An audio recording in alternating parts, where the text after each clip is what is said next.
If you were my daughter, I'd share two brutal truths about when he changes. I have three daughters, one in her 30s, one in her 20s, and one still a teenager. So this is not advice I would give. This is advice I've already given at every stage, through every version of this that shows up when something doesn't feel right. And you didn't click this by accident. I'm pretty sure you've seen advice videos about men before. How they think, how to know if he wants you, what men look for in a woman, what tactics to use to get him and keep him. And maybe you're thinking this is the one that will finally explain it all. Maybe this is the missing piece. I'll tell you right now, it's not. What I'm going to show you is something different. Two moments, and in each situation, one simple tool to use. Not to help you figure him out, but to help you stop losing yourself in the process. Tool number one, the change. The two of you went out a few days ago. Good conversation. He was engaged. He was present. He walked you to your car. He said, "Text me when you get home." You drove home, still excited from the date. You sent, "I'm home. I had a great time with you. Can't wait to do it again." 1 hour goes by. No response. You check your phone before bed. Nothing. You put it face down. Told yourself he was probably tired. You woke up, checked it again. Still nothing. You made coffee. You checked it again. You opened the thread, looked at the last thing you sent. He read it. You put your phone down. By noon, you checked it 6 times already. Around 9 that night, your phone lights up. "Hey, busy day. How was yours?"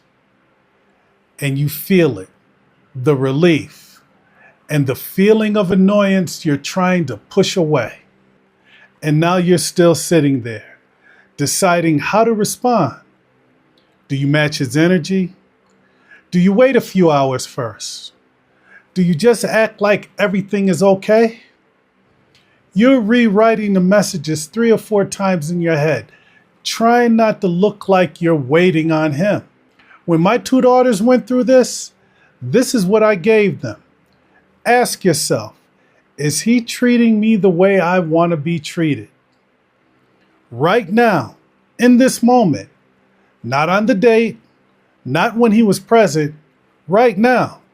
If you don't use it, you'll reply like nothing happened. You'll tell yourself one day doesn't mean anything. And you know what? You're right. One day doesn't, but you just set the standard. Without saying a word, without meaning to, he learned something tonight, and so did you. If you do use it, you stop guessing what he meant. You look at what just happened, and you decide from that. Not from how the date felt, not from what you hoped it was becoming, from what it is right now. Tool number 2, the loop. You start getting back to your old routine. Not fully, but a little. You stop checking on him as much. You make plans with a friend. Now you have one evening where you didn't think about him that much at all. Then your phone lights up. You busy? Or, "I've been thinking about you." And just like that, the cycle starts again. The last few days start changing in your memory. You find an explanation for each one. He's busy. He's not a texter. He came back to me, didn't he? You feel the closeness again, the relief. Then you respond, and it starts all over again. The calls, the plans he hints at, the way he talks about the future like it includes you. It's good again, for now. And even while it feels good, something still doesn't sit right with you. Here's the second thing I told my daughters.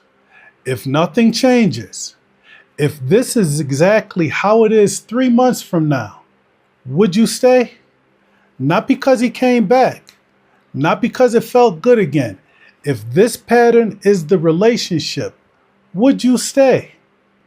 If you don't ask it, you stay in your delusion. You tell yourself this time feels different. Maybe it does, but then the pattern hasn't changed, and you haven't asked yourself if you're okay with that. So you stay in the loop. Then he goes quiet again. Then he's back again.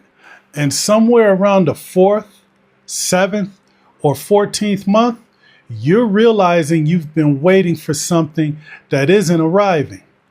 And you don't even know when you decided to wait that long at all. But if you do ask yourself that question, the pattern becomes visible. Not his intentions, not what he meant, not what he said in the beginning, the pattern. And once you see it, really see it, now you have a decision to make. And that's going to be uncomfortable because seeing it clearly doesn't make the decision easy, but it frees you from pretending anymore. I'm not a hypothetical father with hypothetical daughters. I have 3 of them, different ages, different men, different situations, same patterns.